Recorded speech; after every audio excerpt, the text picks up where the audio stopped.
Assalamualaikum warahmatullahi wabarakatuh. Halo teman-teman semuanya, perkenalkan nama saya Rindu Saparwati. Dan saya Muhammad Irfan. Di sini kita berdua mau mewawancarai dua penulis buku yang sedang hangat diperbincangkan. Nah, sekarang kita sudah bersama dua penulis buku keren nih. Kita kenalan dulu gak sih sama penulis bukunya? Boleh berkenalan, Kak? Hai semua, perkenalkan nama saya Fadilah Aulia. Saya sendiri itu sebagai penulis buku yang berjudul Cara Menerapkan Hidup Minimalis. Saya Gina Nistina Zahira, saya menulis buku Minimalis Membawa Perubahan. Nah, kita langsung ke sesi tanya jawab ya.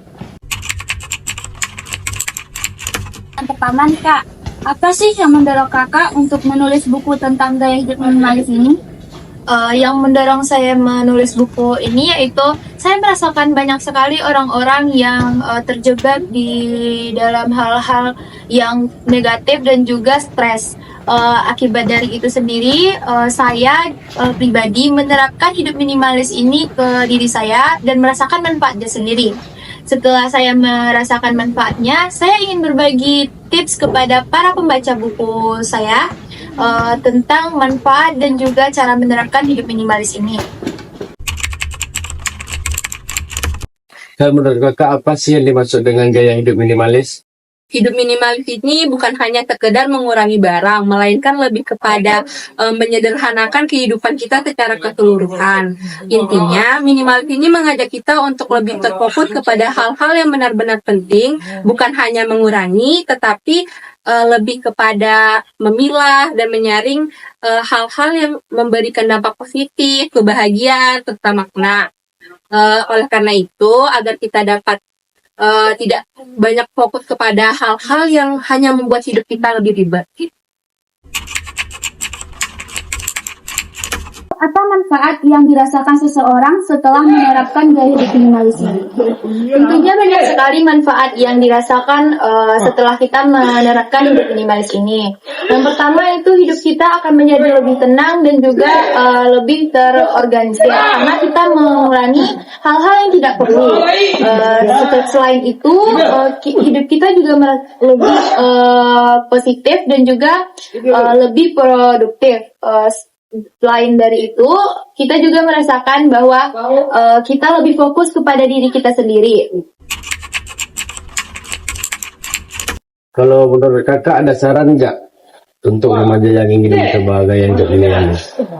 Saran saya itu mulailah dengan mengenal diri Anda sendiri terlebih dahulu. Lalu renungkan dan tanyakan apa nih yang benar-benar penting di dalam hidup Anda. Terus pahami nilai-nilai yang Anda pegang dan pastikan bahwa benda-benda dan aktivitas yang Anda lakukan setiap hari itu mendukung nilai-nilai tersebut. Jangan jangan langsung terburu-buru nih melakukan perubahan yang besar. Mulailah dari hal-hal yang kecil terlebih dahulu. Misalnya merapikan ruang pribadi, contohnya seperti tempat tidur, tas-tas yang Anda pakai setiap hari. Itu langkah-langkah kecil itu memberikan dampak positif yang sangat besar untuk menjalankan kehidupan yang lebih tenang dan berlimpah. Pertanyaan terakhir nih, Kak. Harapan Kakak apa sih untuk para pembaca buku ini?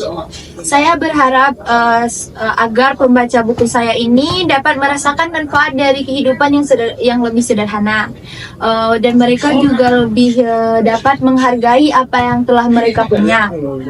Setelah itu, saya juga ingin mereka menyadari bahwa kebahagiaan itu tidak hanya berasal dari kelebihan materi, tetapi juga dengan lebih menghargai diri mereka sendiri.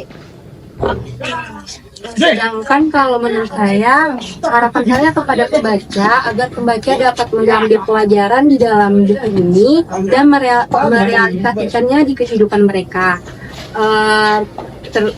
Saya harap mereka lebih bijak terhadap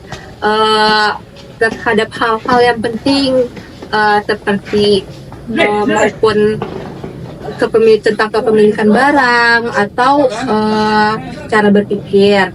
Saya berharap agar mereka ini lebih fokus kepada sesuatu yang bikin mereka bahagia dan agar kehidupan mereka ini lebih ringan, lebih fokus dan juga lebih rela.